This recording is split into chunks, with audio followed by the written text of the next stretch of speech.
Controller versus mouse and keyboard. Which one truly is better? Let's get into it. Hey everyone, my name is Twan, and today I wanted to answer the age-old question that I see every single year a new FPS comes out. Which is better, controller or keyboard and mouse? If you're a frequent FPS consumer, then you may have heard controller players complain about how easy mouse and keyboard player has it. Or vice versa, if you're a keyboard and mouse player complaining about aim assist and how unfair an advantage controller players have it. Today, let's see who really has it easier. What are the pros of using a controller? Well, you have aim assist. Now, I'm not here to debate if it's fair or not, but there is no denying aim assist is strong in a lot of FPS shooters, especially at medium to close range. Aim assist is so good that in one of the most popular FPS shooters right now, Apex Legends, it's almost a necessity that one player on the team runs controller, so they aren't missing out just on how successful it has shown to be. Simple controls and a thoughtful design. Decision fatigue is something I wanted to bring up when having this conversation, because I don't see it talked about enough. With the simple and familiar design a controller brings, there are less things to consider when in a gunfight. The less on-the-nose decisions you have to make, the more you could focus on the fight at hand. When I first made the switch over to keyboard and mouse, misclicking, fat fingering, and simply missing the button altogether was something that happened way too commonly. And with a controller, all you have to do is think about the fight at hand and not so much about finger position and hand-to-eye coordination. Here, I'm not talking about movement technique in a game, but the gaming experience in general is just overall smoother on a controller because of the slower response time that stems from the limitation of the analog sticks. Almost makes the game more enjoyable in a weird, relaxing kind of way. But this is both a pro and a con. So now, what about the cons? The limitation in precision. Controllers don't have the pinpoint accuracy that is known to be had on a mouse and keyboard, and that goes back to why aim assist is so important for controller players. I can't imagine how annoying it could be to try and lock on to some of these movement players that I've been seeing pop up more and more recently. So now that we've gone over the major pros and cons of using a controller, let's talk about the keyboard and mouse experience. It's no kept secret that aiming on a mouse and keyboard will always be superior to aiming on a controller, with pinpoint precision. From short range to long range, there is an endless spectrum of possible aiming techniques to practice and to master in order for your aiming style to improve and to be as accurate as humanly possible. And unless you're making a 2009 Modern Warfare 2 sniping montage, styling on a mouse and keyboard will always be superior. From quick flicks and long-range scanning, mouse and keyboard makes it so much easier to track your targets and to get the best potential shots. Yes, on controller you have several options to switch up your controller type, but against a mouse and keyboard, it's unmatched.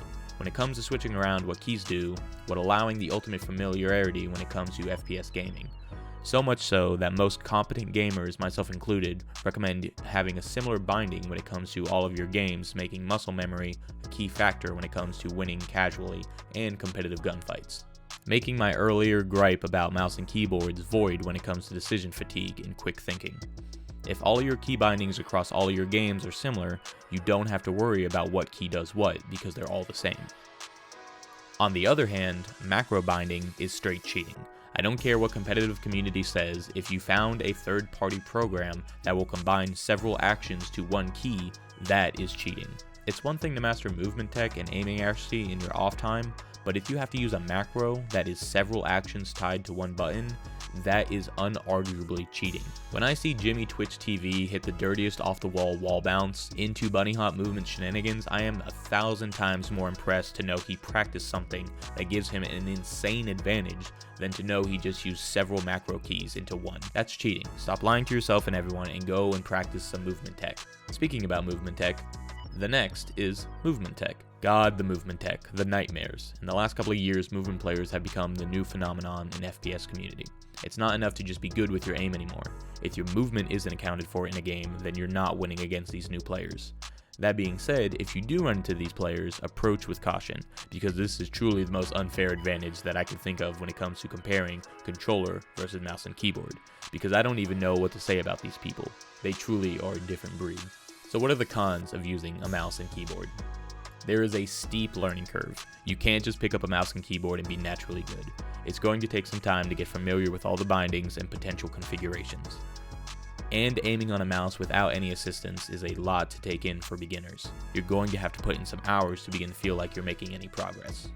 Every game is different, as much is true about their key bindings. If you're planning on playing different games in your rotation, there is a potential to mix up your triggers and hit different keys, thinking that it does one when it actually, in reality, does another. That's why I mentioned it's important to keep your key bindings universal, so you have less likely to misclick or hit a key thinking it does one thing when it actually does another. So what's better, controller or keyboard and mouse? And the answer is undeniably keyboard and mouse. But that's not to say controller players aren't important too. Just like the case in Apex Legends, a single team should have both a keyboard and mouse player and controller players, because to deny that the huge advantage that a controller brings to the team would be irresponsible. Both are great, and using either can give your team a huge advantage, but you can't deny that movement is king, and followed closely is the ability to aim well. And as controllers do give you a huge advantage in your aim, it's not enough when you compare the aim and the movement of a mouse and keyboard.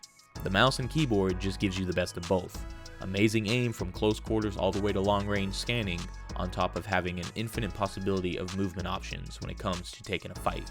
The winner is mouse and keyboard. Comment down below if you think otherwise, and I'll be happy to explain to you why you are wrong. Thanks for watching.